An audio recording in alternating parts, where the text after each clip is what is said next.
MLA Kirit પટેલની ભૂખ હડતાલનો મામલો સામે આવ્યો છે। પાટણથી આ વિગતો સામે આવી રહી છે। એમએલએ કિરીટ પટેલની ભૂખ હડતાલનો મામલો સામે આવ્યો છે।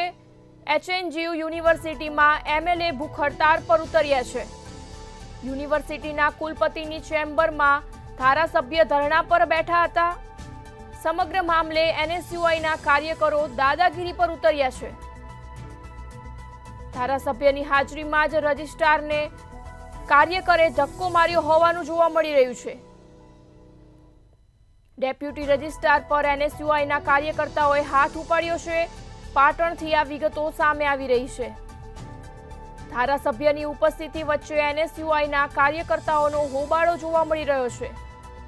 હોબાળા બાદ સમગ્ર મામલે એમએલએ કિરીટ પટેલનું નિવેદન પણ સામે આવ્યું છે। હેમચંદ્રાચાર્ય ઉત્તર ગુજરાત યુનિવર્સિટી હેમચંદ્રાચાર્ય જેવા મહાન સંતના નામે એ સ્થપાયેલી યુનિવર્સિટી છે। યુનિવર્સિટીની અંદર જે રીતે છેલ્લા ઘણા સમયથી ભ્રષ્ટાચાર ચાલી રહ્યો છે, બંને યુનિવર્સિટીની અંદર નોકરી કરતા બંને કુલપતિ ડૉક્ટર જે વોરા એના ચીફ સેક્રેટરીએ અને સીઆઈડી ક્રાઇમને એના વિરુદ્ધમાં પોલીસ ફરિયાદ માટે કરવા માટે જણાવ્યું છે। સ્થાનિક પીઆઈએ 10 થી વધુ વાર કુલપતિ અને કુલ સચિવને લેખિતમાં જણાવ્યું છે કે તમે પોલીસ ફરિયાદ કરો। એ પોલીસ ફરિયાદ નોંધવામાં આવતી નથી। યુનિવર્સિટીની અંદર 4 થી વધુ વાર દારૂ પકડાય, લોખા તત્વો તલવારો અને છરી લઈ અને વીસીની ચેમ્બર આગળ એમના ઓફિસ આગળ આવી જાય, એની સામે પણ કોઈ કાર્યવાહી કરવામાં ના આવે। અને યુનિવર્સિટીની અંદર છેલ્લે હોસ્ટેલની અંદર દારૂ પીતા પાર્ટી પકડાય, એના વિડીયો વાયરલ થાય, પકડાયેલા લોકો હાઈકોર્ટના અધિકારીની ખોટી ઓળખ આપે અને એક પ્રોફેસર ઉપર ગાડી ચડાવી દેવાની કોશિશ કરે, આવું નિવેદન લખાવ્યા છતાં પણ પોલીસ કે કુલપતિ દ્વારા કોઈ કાર્યવાહી કરવામાં ના આવે। કુલપતિ એવું કહે કે અમે પોલીસને ફરિયાદ આપી છે, પોલીસ કે અમે 151 કરીને છોડી મૂક્યા છે।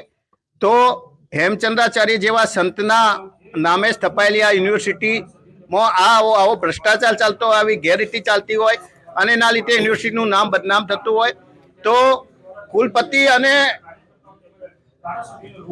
ધારાસભ્ય અને કુલપતિ અને પોલીસ વડા કે પોલીસ એસપીને આવા લોકો પ્રત્યે પ્રેમ હોય તો એમના ઘરે બેસી રસોડામાં બેસીને દારૂ પીવડાવે, એમનો હોતો નથી।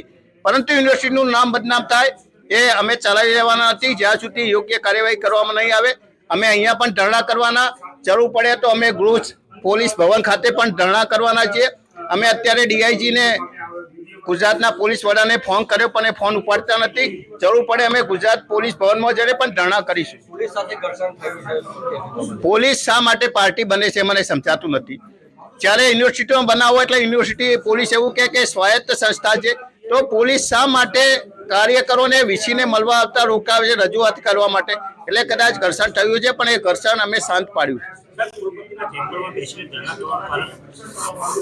જ્યારે કોઈ પણ અરજદાર હોય અને એ અરજદારે પોલીસને ફરિયાદ કરી અને પોલીસ એની ફરિયાદ ના સંપત્તિ હોય તો એને ઉચ્ચ અધિકારી ગૃહમંત્રી, ગૃહ સચિવ કે મુખ્યમંત્રીને જાણ કરવી જોઈએ। કુલપતિ અને કુલ સચિવ જ્યાં સુધી જાતે ફરિયાદી નહીં બને, કુલ સચિવ એ યુનિવર્સિટીના વહીવટી વડા છે, જ્યાં સુધી એ ફરિયાદી નહીં બને, આ બાબતે ફરિયાદ નહીં આપે ત્યાં સુધી અમે ઉઠવાના નથી। અને ગૃહમંત્રી